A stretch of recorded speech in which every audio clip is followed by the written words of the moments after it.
Hello, everybody. Welcome to Sick of Shit Broadcasting. Excuse my hair, please. It's a little bit on the messy side. At any rate, excuse me. I am Mr. Sick of Shit, the host of this program, because I am sick of the shit, and there's just so much of it to be sick of, as you well know. Today, I have what I consider to be very good advice. Take it for whatever it's worth to you. There are people, I'm sure, that are going to feel that in a shit hit the fan scenario, that being selfish is the only way to go. But that's not really true. I mean, let's just put the facts to the facts. My personal feeling on gut feelings is that is always God Himself communicating with us about something, whether it be telling us that someone that we've met cannot be trusted, that we are about to make a turn that we shouldn't make while traveling, anything really, when it comes to that kind of a feeling, a negative feeling, or a feeling that you just shouldn't do something, shouldn't trust somebody, what have you. Listen to that. That's always God communicating with you, steering you out of danger. Listen to that. However, if you try to keep everything that you accumulate and not share anything with anybody, especially in a situation where everyone around you is going without, they're going to eventually come in and just take it from you by whatever means necessary. So my suggestion would be take the Lucy approach. Be sneaky about helping people. They don't have to know where it's coming from.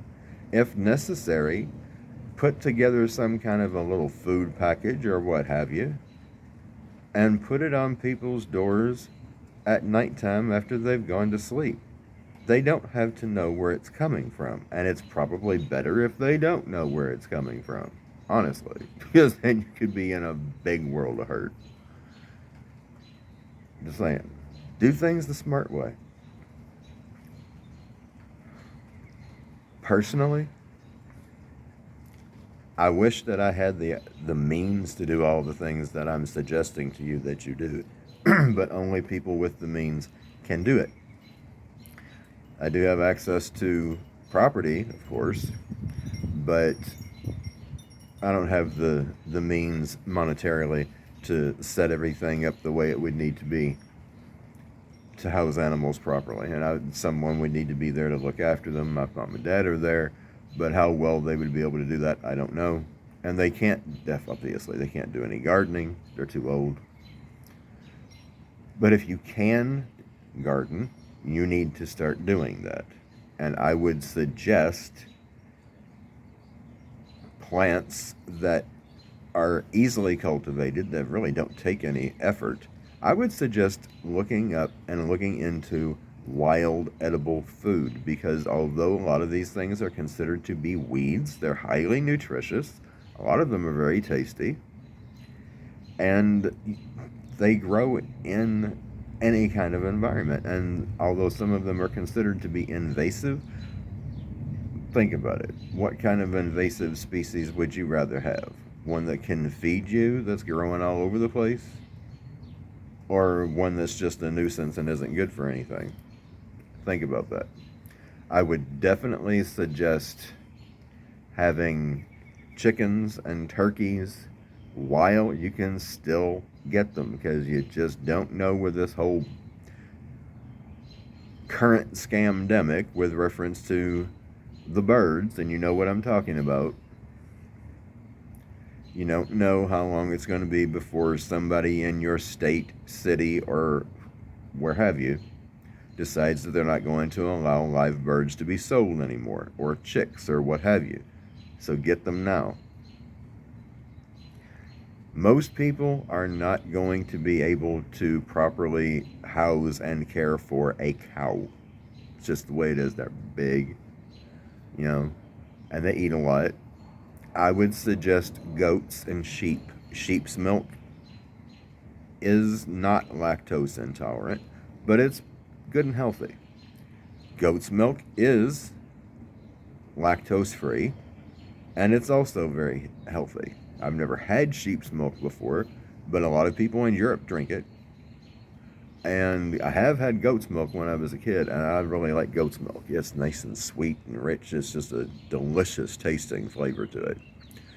If you can manage to have a pond or a couple of ponds, which I've mentioned before, one for fish and one for just drinking water, it's a good idea. I would still suggest getting some sort of a water filtration system. You can also look into natural means of filtering your water. Other than that,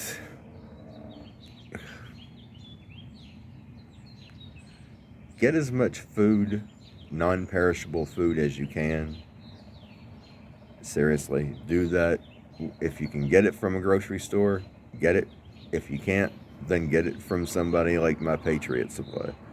But get it as much as you can. If you can afford to buy silver, I would definitely suggest doing it. But as someone recently stated that I was listening to, you do need to use some wisdom and figure out some sort of a means of balancing the money that you're going to be spending on supplies and the money that you would be spending on silver. Like maybe buy supplies this week and get some silver next week. You know, you want to make sure that your bills are paid and what have you.